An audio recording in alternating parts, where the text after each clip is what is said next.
Welcome back to Let's Talk. I am so excited that you all with me today, that you came back around the table to just, have a chat, to just talk about some issues that are affecting our everyday lives, especially if you are part of the Haitian community. You are going to want to stay tuned to hear what we have to say. We have some good news today. We want to talk about the new TPS that was passed just last weekend for the Haitian people. So please stay tuned. If you are listening on Radio Heavenly Vision, please call somebody else. Let them know that Let's Talk is in the air. If you are on Facebook or on YouTube, send the link to somebody else and let them know that Let's Talk is in, and they can, join us wherever they are and participate. Let us know where they're listening from, where they're watching from, and please share the link and like the page. Bienvenue sur l'émission Koze. Jodi a nou vle chita pour nous fonti causer de ça qui affecte spécialement nous-mêmes peuple haïtien qui dans pays États-Unis. C'est sur ça que n'a chita jodi pour nous fonti causer. Nous ta remen que ou participer avec nous. Si c'est sur Radio Vision Céleste que ou attendez, relon l'autre monde faire connaître que émission Koze sous pied pour moun nan capable même li monter sur ligne nan. Et si c'est sur YouTube que yé, si c'est sur Facebook que yé, et partager le link là avec un monde, voyer vidéo à ba l'autre monde pour nous capable faire nouvelle la marcher, parce que ça que vous pensez que tout le monde connaît, c'est pas tout le monde qui connaît. So, aidez nous faire ça pour nous capable et partager nouvelle là. Jodi a de qui ça que n'a parlé de TPS. N'a parlé de ça parce que c'est ça que nous c'est news ça qui vient qui bon pour nous semaine ça, et nous définitivement voulons partager li avec ou so chita avec nous botabla pour nous juste fonti causer sur ça qui regarder moi-même avec ou. So what is TPS? A lot of people do not know what is TPS, and especially if you were born in this country. If you are Haitian and you were born in this country, you might still not know what TPS is. It is a protected status that allows you to stay in this country while you do not have a permanent status in this country. So it's temporary protected status. It's temporary, and that's the operative word. It's temporary, and they passed it last weekend, May 21st. They passed the TPS, allowing all Haitians that are here right now in this country, regardless if they have their, their right documents, paperwork, if they are legal here or not, they are giving them a chance to apply for that temporary protected status. It is for 18 months. Now, hear me, and people feel differently about the TPS. But to me, I think it is a chance to give us a breathing room. It gives us a break in worrying for at least the next 18 months. And I don't know what your situation is, where you fall within it, but it is worth looking into. TPS là que yo passé ya, yo sot passé yo dit tout monde qui ici kounya aux États-Unis. So li pas pour monde qui en Haïti qui dit que yo vle rentrer ici, parce que yo dit tout monde qui pas de gèt dans pays à partir de 21 mai 2021, li pas pour depuis rentrer yo capable voyo retourner. C'est ça que papier a dit, c'est ça loi yo passé, c'est ça que li dit, ou même ou capable faire ça que ou est bon pour avec nouvelle ça, mais c'est une nouvelle qui que nous content que yo bay li, parce que gen en pile monde qui dans pays a qui pas gen papier, qui inquiéter yo chaque jour si yo prend yo et qui ça ka privé yo qui le monde que yo gen der que c'est eux même qui supporter ici bien que yo gen doit pas gagner papier yo qui ça que yo pral faire. So TPS là que yo passé a c'est secrétaire d'état Mario Kas qui passé li et li passé li pour 18 mois. Yo pas qu'on fin mette tout règlement yo tout processus yo sous pied pour moun capable à l'appliquer. Mais ou même qui gagne avocat ou même qui gagne un monde qui a réglé ça pour commencer rentrer en contact avec moun sa yo pour voir comment ou capable qui papier que ou a besoin qui ça que ou a besoin commencer mettre de côté pour commencer chercher commencer fouiller dans mallette tout côté que ou gagne papier pour commencer mettre ça que ou a besoin yo de côté et fi que ou a besoin payer tout pour capable appliquer pour lui ou commencer faire et tout mettre tout bagay à point pour capable faire ça. TPS, like we said, is a temporary protected status for 18 months. That's the one that they passed, and for all Haitians who are currently living here or anybody who doesn't have a country, who was last in Haiti and now find themselves in the United States. So you might qualify for that as well. You can apply for it. Well, soon enough, they would give all the rules and regulations for people to apply for it. And as long as you meet all the other eligibility requirements, then you might be able to get it. And when they're talking about all other eligibility requirements, they focus mainly on if you had crimes, felonies, if you were in trouble with the government. They look into your past history to see if they will agree to give you that temporary protected status. So it is not an automatic, it is not a guarantee that you will get it, especially if you have been getting in trouble with the law. Why did they pass that TPS for Haiti? It's for many reasons. And if you have been watching the news, there is a second wave of COVID in Haiti, and we really are not equipped to deal with COVID. It's a poor country. We don't have all the necessities that we have here, that we can, the way we can cope. We a lot of us can work from home, go to school. My children are still in school remotely. A lot of those things are not doable in Haiti. So they passed that TPS. They gave us that, granted us that TPS because of all the security concerns, all the social unrest that is being that is right now in the country, abuse of human rights, of course the poverty, and we are still dealing with the effect of the 2010 earthquake in Haiti. Yes, it has not been rebuilt, and all the money that was received, all the money that was collected on behalf of Haiti to rebuild it, that did not happen. So because of all these things and the increase of COVID cases in Haiti, they granted us the temporary protected status. And it is a good thing. It is a reprieve, like I said, for us here who, for one reason or another, do not have how proper legal paperwork. It is important to notice that people that would qualify for TPS are people who have been in the country prior to May 21st. So if you come into the country after May 21st, you will not fall under that TPS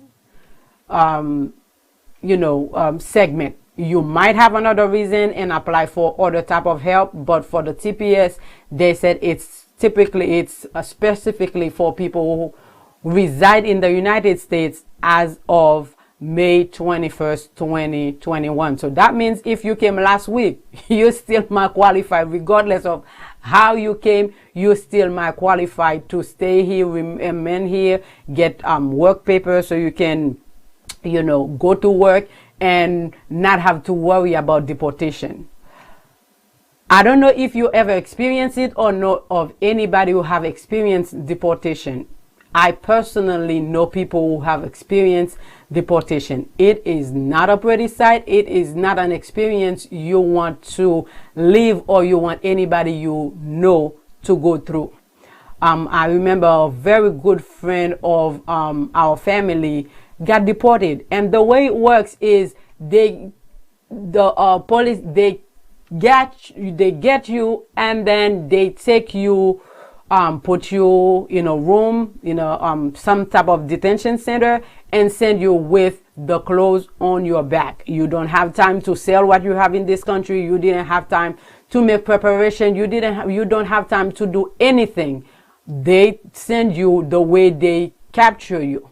So the reason why I am saying that is because some people say, well, if I go ahead and apply for TPS, now the government know that I'm here, what will happen after the TPS ends? That's a question that I was asked in 2010 when I put a group of attorneys together to help with that movement, because there was so many people that came from Haiti and a lot of people that were here and were supposed to go back that wanted to stay in this country. So a lot of other people wanted to help, and I had attorneys who reached out to me with the Haitian Foundation and said, Luna, how can we help? What we can offer you is our services to file for these people for free.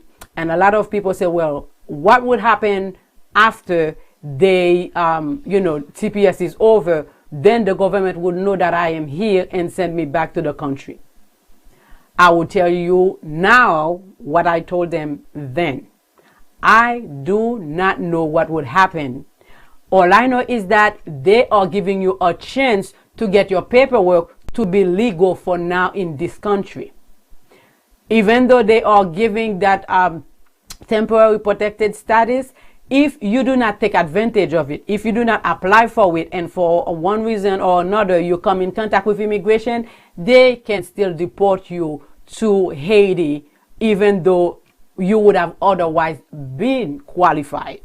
So if you do not, it's there, but if you do not apply for it, you will not get it. So keep that in mind. Ou même qui dit que OK, qui ça cap passer après si qu'on y a la misi gouvernement pas connaît misi. Attendez. That's a joke, OK? Parce que dès pour entrer dans pays ya, n'importe gens te passé pour entrer dans pays ya. Si ou fonctionner dans pays ici, gouvernement konon là. Immigration gen doit pas voyer vinn chercher, yo gen doit pas mettre en phase sous présence ou ici. Mais depuis ou al travail en côté, depuis ou gen on bagay qui relié ou ici ou gon bagay qui va faire, unless que ou rive ici et puis c'est non chambre ou cache ou bien en bas en cabane ou pas fan rien encore, yo konon là. Yo gen doit pas vinn derrière, mais yo connaît ou là. So pas an nou pas bay tête nou menti. Et pour qui raison que m'a dit ça? En 2010, le te gen tremblement de terre là. Moi te gen un pile avocat qui dit Luna, yo te vle aider Fondation Haitienne de New Jersey. Yo dit yap aider tout monde que m capable faire venir, yap aider, yap fil et pour TPS là pour yo gratis. Et m'te fait nous publier dans newspaper, nous publier le différents côtés, faire communauté à connaître gain aide pour monde qui veut appliquer. Et ça que en pile monde te dit moi c'est que si on l'applique qu'on y a gouvernement connaît là, le TPS a fini qui ça y a fait. M'a dit ou même bagay qu'on y a que m'te dit yo en 2010. Si vous posez question ça, moi pas connais ça qui va le passer après TPS la fini. Mais un seul bagay m capable dire c'est que si ou pas appliquer pour lui et ou pas gen papier ici, si yo kembo, y a stim pimpe ou back dans pays ou gen doit pas konn moun que yo voye retourner en Haïti. Moi-même moi konn moun que yo voye retourner en Haïti. Côté yo prend là, yo pas kito et pas borrer les familles, yo pas borrer les amis, yo pas ou mettre al vendre so gain pour la l'argent. côté yo prend là yo tout al mettre dans centre côté yo mettre là jusqu'à ce que vous allez. Ça veut dire yo prend deux mains deux pieds avec rad qui sous podo là, c'est ça seulement ou qui te payer avec.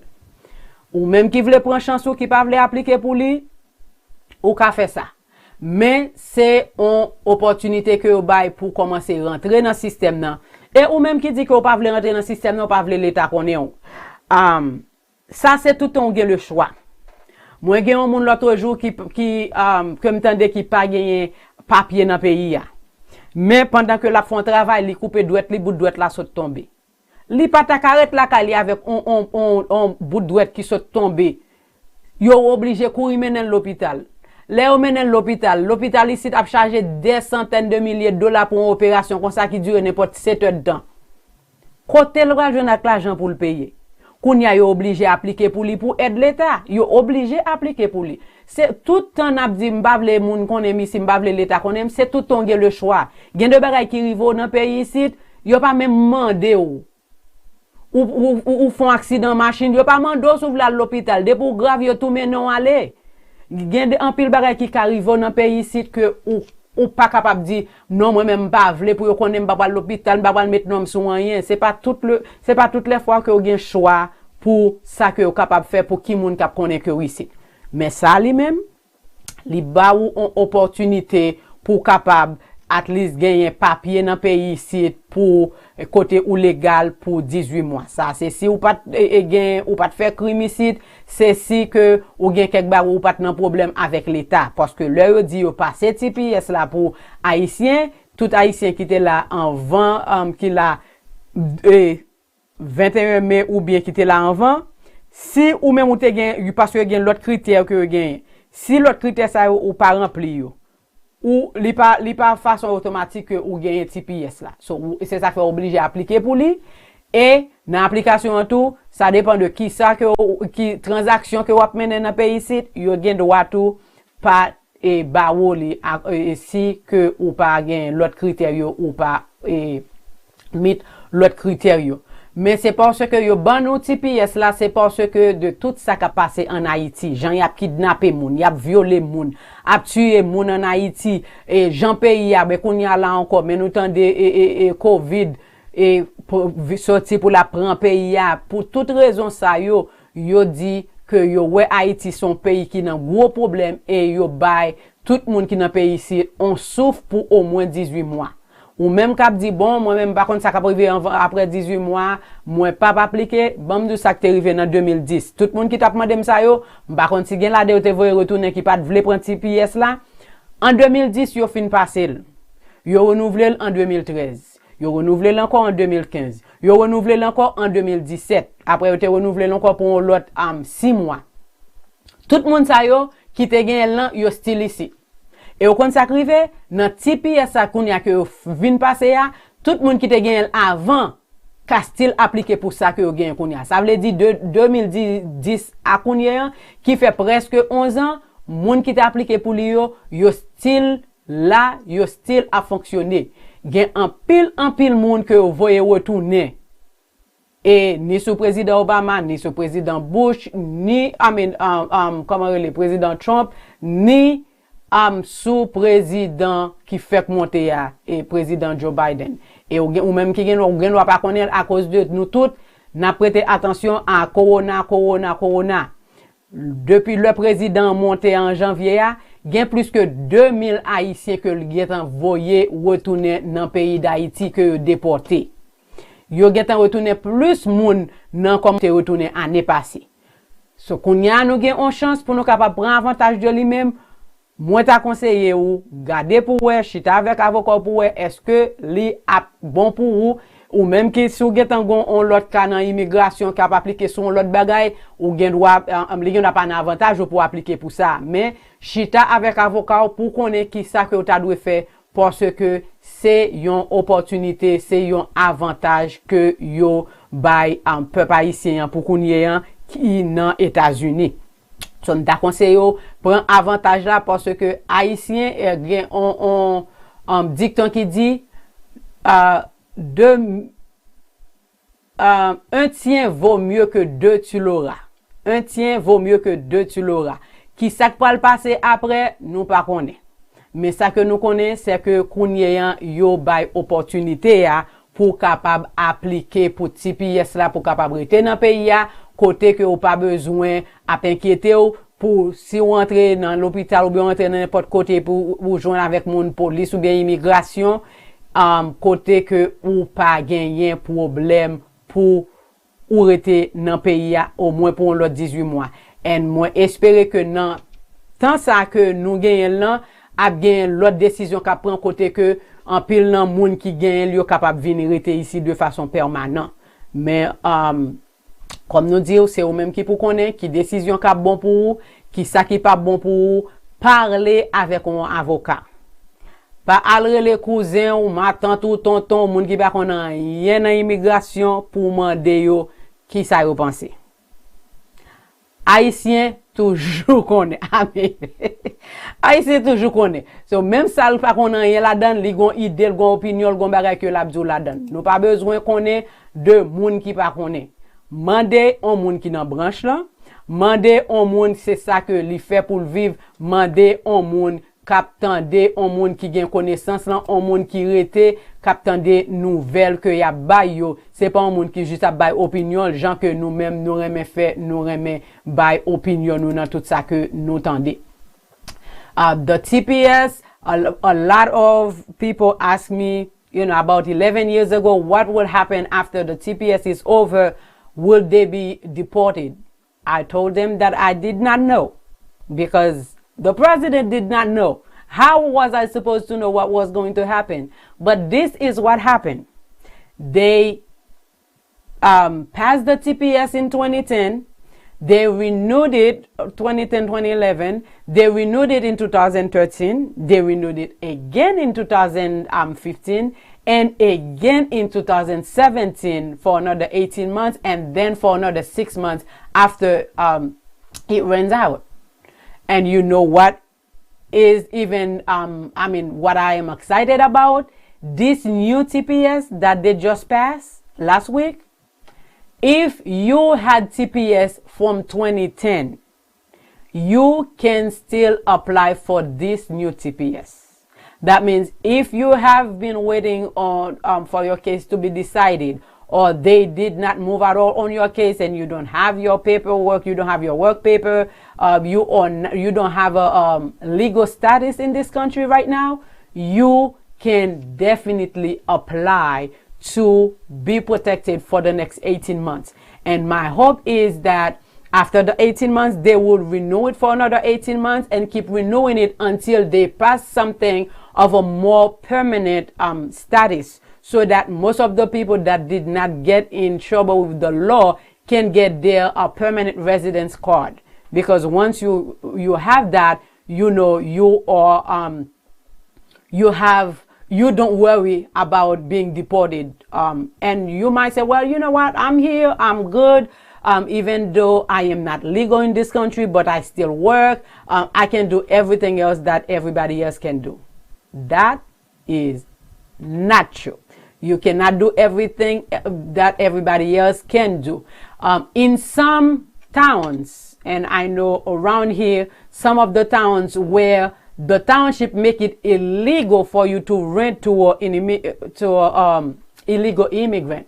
So that means if you come to rent one of my rental property, and if you are an immigrant who don't have your legal status in this country, if my rental property is in one of those towns legally, I cannot rent you that house, even though you can afford to pay it, even though you can show me pay stub saying you are working, even though you could be more qualified than somebody else. Because it's illegal and you do not have a legal status, I cannot rent you the property. That is just one simple example. And guess what? Everybody needs a place to live. The American dream, the white picket fence, everybody wants to own their own house. If you are not, I know a lot of mortgage companies, they ask you for either your passport, your green card, when you are going through the mortgage process. So if they know that you are not legal in this country, they might not even give you a loan. So there is a lot of things you cannot do if you are not legal in this country. A lot of things you cannot do. And I just gave you two, simple examples of things that you might think that you have the right to because you work hard. And you said, well, I work harder than the people born in this country. And it might be true. But if you are not legal in this country, there are a lot of things that you simply cannot do. Again, we say the TPS is for people who have been residing in the United States prior to May 22nd. So if you've been here by May 21st, you are good and you can apply if you meet all the other eligible requirements. That means they look at criminal history, they look at different things to see if you or somebody who is worth keeping in this country. I know I volunteered for a group of attorneys that was filing citizenship paper application for the community. Anybody who wanted to could come, and on that day it was one day and it was a blast where everybody could come without an appointment, and they had a lot of different attorneys there to look at your case, review it, and if you had all your paperwork, they would just fill out the application, help you fill out the application, and tell you where to send it. They did from A to Z everything. So I went there because I wanted to help out in the community, and also because I wanted to know what it entails, from an attorney's standpoint, what it is that they look for. And one of the things that they brought to my attention was that if you are, in trouble with the law, and it doesn't have to be a big thing. You don't have to be, a murderer or a rapist or anything like that. They say if you keep getting, tickets, while you're driving, you keep getting tickets, you don't pay your tickets, you keep getting those little things they look at to see. I mean, to me, I was like, that's ridiculous. Why would they look at that to determine if you would be a worthy citizen? But the attorneys, they made a case for that. They said they look at anything and everything when they decide if they would let you become a citizen. So that means if, people or your neighbors are calling the police on you and you have records, it doesn't have to be a big records. But if you keep getting, I know I have some people who, they keep getting records after records, and it's for nonsense, for fighting, people in the neighborhoods and stuff like that. You go with a history like that, chances are you might not get it. I'm telling you this is because I want for you to be able to not only get the TPS, but also when if you want to become a U.S. citizen, you need to know that those things, they do count.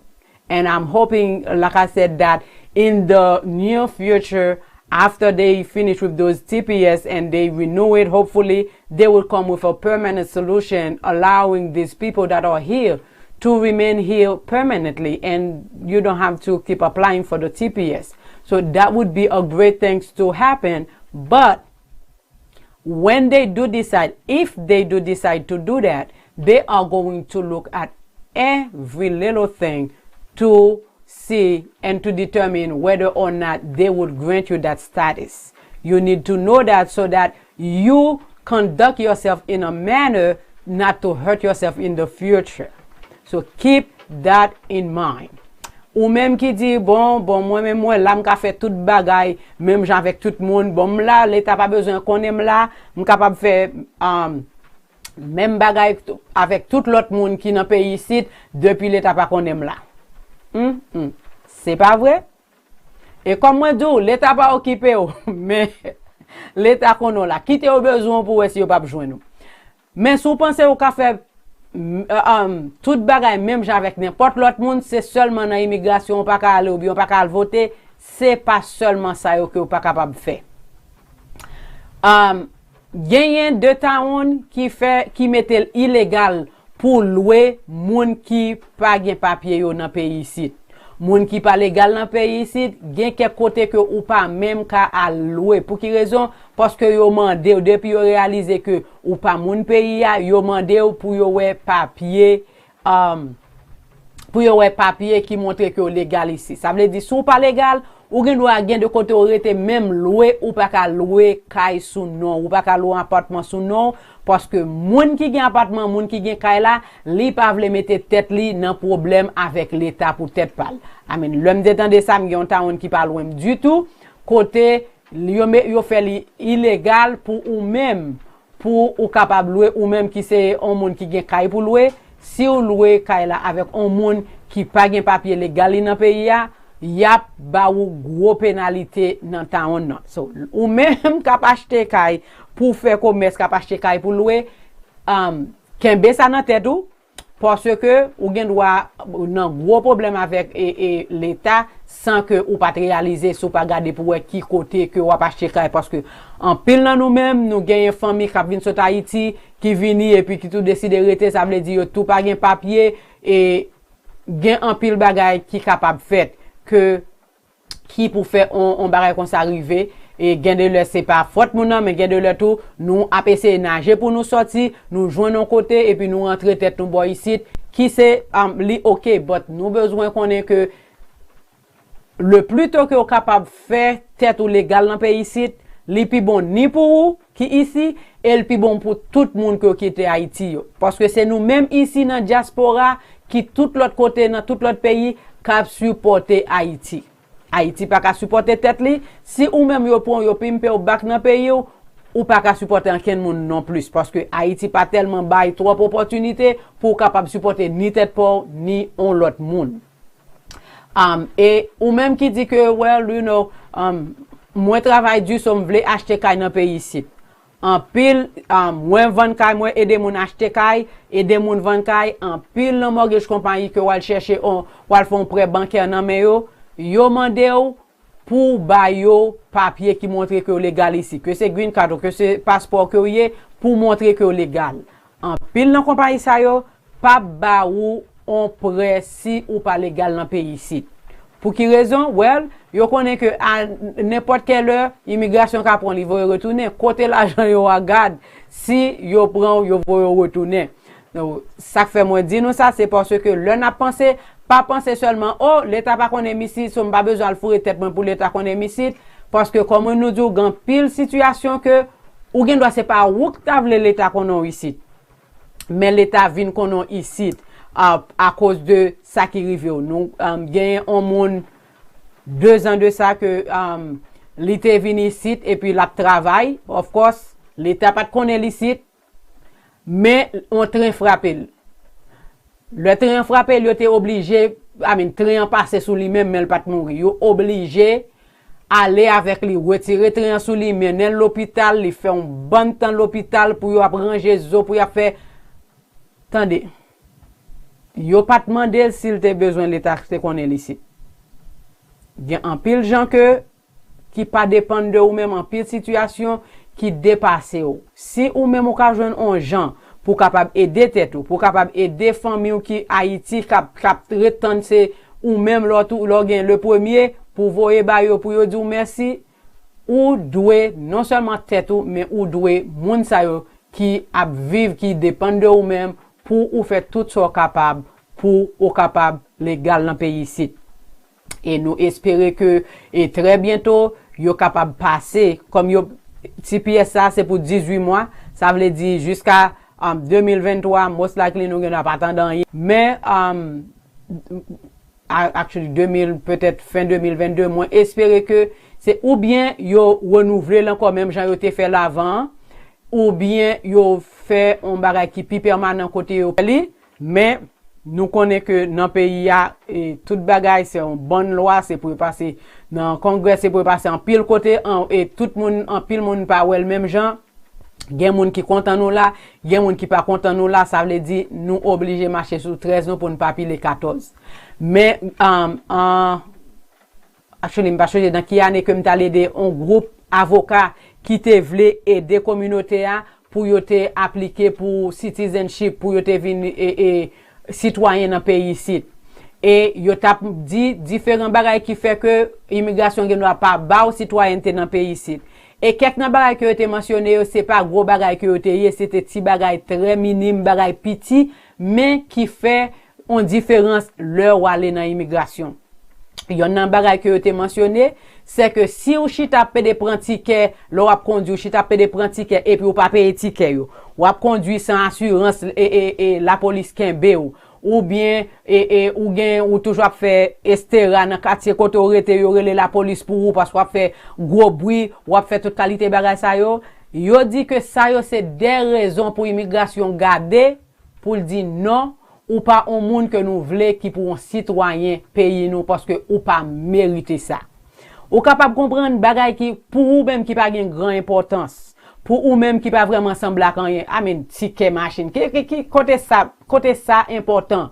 Mais avocat ça yo qui t'a parlé à c'est des avocats immigration qui gagnent des années qu'a fait caisse pour immigration qui a fait et bagay ça côté moun paye yo pour y aller représenter yo.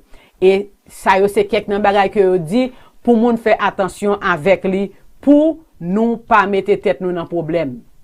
Et pour qui ça moins dit ça parce que grand pile monde que moins tendez côté moun pour anti crack yo tombe goumé yo relé la police pour yo y a bay comme si moun dom gen gros sang li pas utile rien si puis devant li pral prévenir pour ta capable rester dans pays pour capable aider tout reste monde que gagne toute famille que ou gagne qui rete sous compte.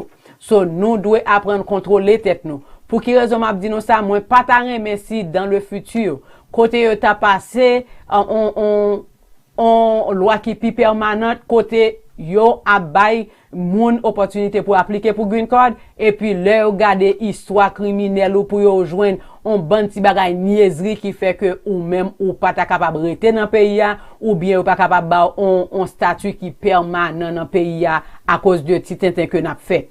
En nous essayer le plus que depuis toutes gens que li dépendent de nous-mêmes pour nous mettre tête nous bien dans pays pour nous marcher sous pinga nous pour nous pas mettre tête nous dans problème parce que l'homme mettre tête nous dans problème et pas seulement ou même ou mettez dans problème ou mettez tout l'autre monde qui dépend de ou yo dans problème. So parce que comme nous dit ou gen en pile monde qui te pas prend l'autre TPS qui te gen yo en pile là-dedans yo déporté voyer retourner en Haïti. Et moun qui te prend TPS yo still là toujours et qu'on y a yo capable appliquer pour TPS ça. Ça veut dire nous pas ka dou qui ça pour faire mais ou même garder pour qui ça ka pi bon pour ou qui ça que ou t'a supposé faire pour tête pas ou. C'est et conseil ça que nous porter pour parce que pendant que ouais yo a bay chance là comme ça tout monde que yo kembe qui si malheur pour c'est ou yo kembe yo pas prend most of the time yo pas prend pitié pour moun yo juste prend yo embarquer mettez tout monde ensemble tant qu'on sardine et puis yo voye retourner et là yo voye retourner en Haïti ou kon comment pays nous pas gen aucune structure qui mettait en place pour capable recevoir moun yo mettez tout monde que malade que pas malade ensemble et même ici si vous regardez rapport que yo mettez rapport qui public ici en pile nan moun que yo voye retourner en Haïti yo te commencé faire test pour yo le voye retourner parce que y a une raison qui fait que yo tapé des déportés qui fait que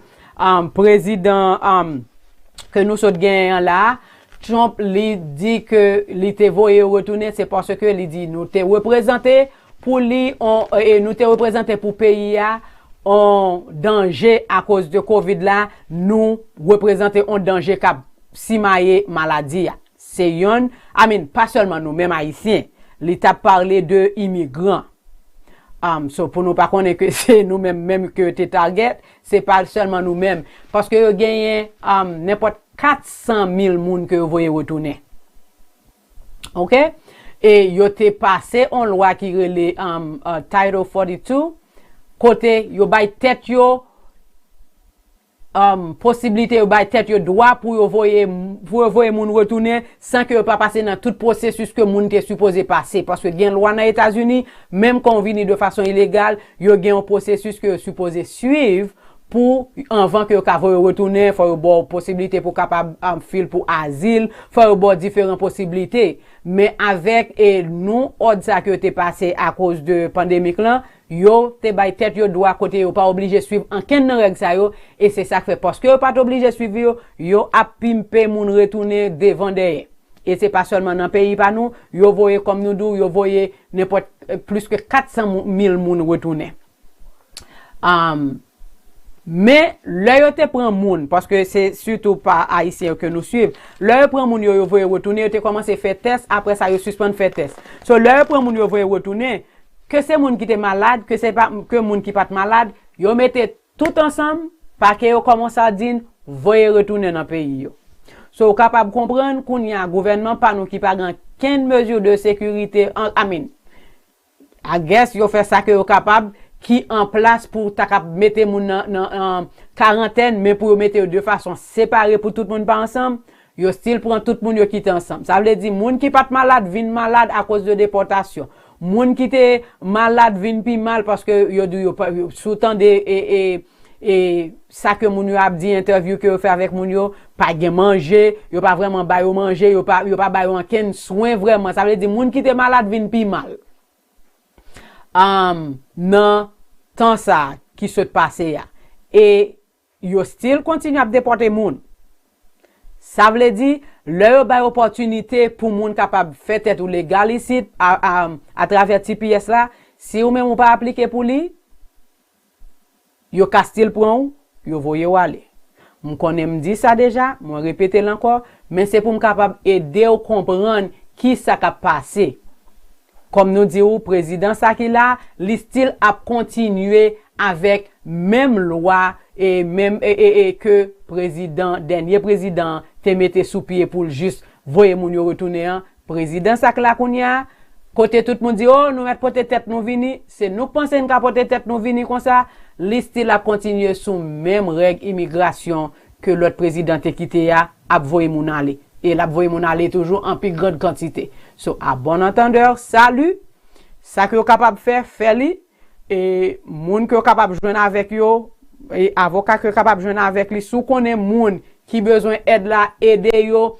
faire entrer en contact avec avocat pas ba yo qui sont penser qui opinion qui sous pas expert dans matière là suspend ba mon opinion pas compter si ou pas vraiment compte ça que ou a dire so c'est tout ça que nous te porter pour jodi à nous espérer que sont bonnes nouvelles que lié nous espérer que nouvelle ça ou apprécier et tout l'autre monde qui peut content d'elle ou bien monde qui peut qui moins connaît gen des monde qui reach out qui dit yo tande nouvelle là mais yo poko gen avocat comment yo capable faire appliquer pour lui comme moi te dit yo déjà gagner yo poko mettre règle sous pied pour connaître pour yo poko ouvrir et pour monde capable appliquer as of well là que m'te checké hier que m'ko peut ouvrir application but ça pas empêcher que ou même ou commencer et chercher toute explication get en chita avec avocat pour connaître qui ça que ou a besoin ou même pour capable faire tout ça que ou a besoin faire yo côté là ou yo ouvrir pour application ou capable boom boom right away ou capable get appliquer pour capable gagner et papier ou et puis pour capable démêler au nan pays ici. C'est tout ça que nous te porté pour vous, ses amis ou ses sœurs qui Luna qui toujours apporter quelques informations qui regardez tout le monde en général mais ça les regarder nous-mêmes en particulier peuple haïtien. So prend avantage de ça qui a passé et nous par contre pour combien de temps la durer mais pendant que nous joignons opportunité on nous prend avantage de opportunité ça. For those of you who know people who need the help, please have them get in touch with an immigration attorney, an attorney who know what they are doing.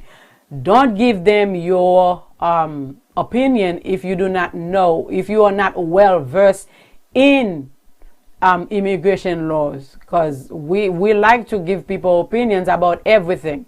Please stop doing that and help them get the help that they need. Refer them to the right, attorneys, because it makes a difference whether or not you go with an immigration attorney. I talked to different immigration attorneys. I have been to immigration myself.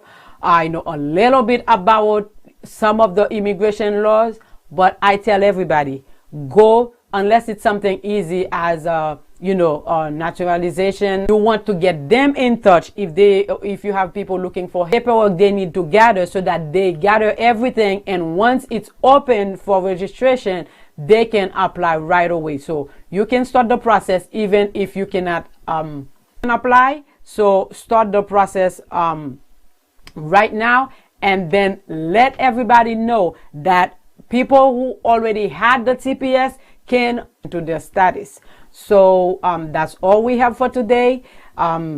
Please comment if you on Facebook, on YouTube. You can comment on it. If you are listening to us through Radio Heavenly Vision, we will be here again Monday at 6. And let us know, let us know what other subject you would like for us to bring either an expert or to discuss.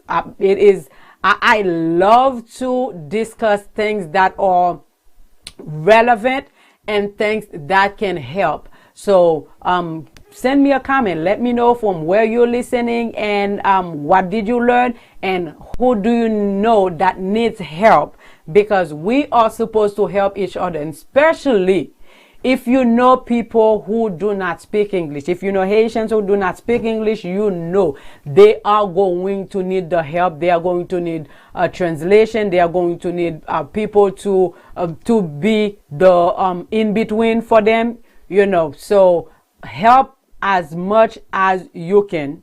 If you're not the expert, you can still translate. You can still take them to their appointment. There are things you can still do to help somebody, even if you are not an expert in immigration law. That's what I do. I've been helping people for over 10 years in this community right here, translating and be the in between person for them, be the person who translate with their mortgage company, with their attorneys, with their doctors. I have been in any type of situation you can think of to help people because they do not speak English. And especially our old folks, our senior citizens, they deserve the help. They need the help. They worked to raise us up, and they babysit our children, their grandchildren.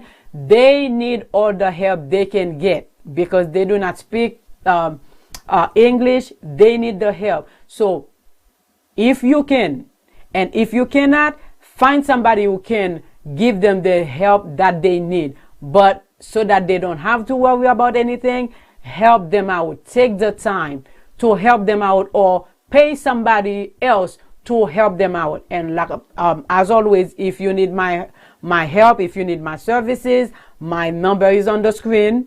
You can get in touch with me by email as well. You can email me, or you can go on YouTube, put a comment, or on Facebook and back me. There are different ways to get a hold of me, but I am here to help you, and that's my heart, that you would take advantage, or you would help somebody else take advantage of this new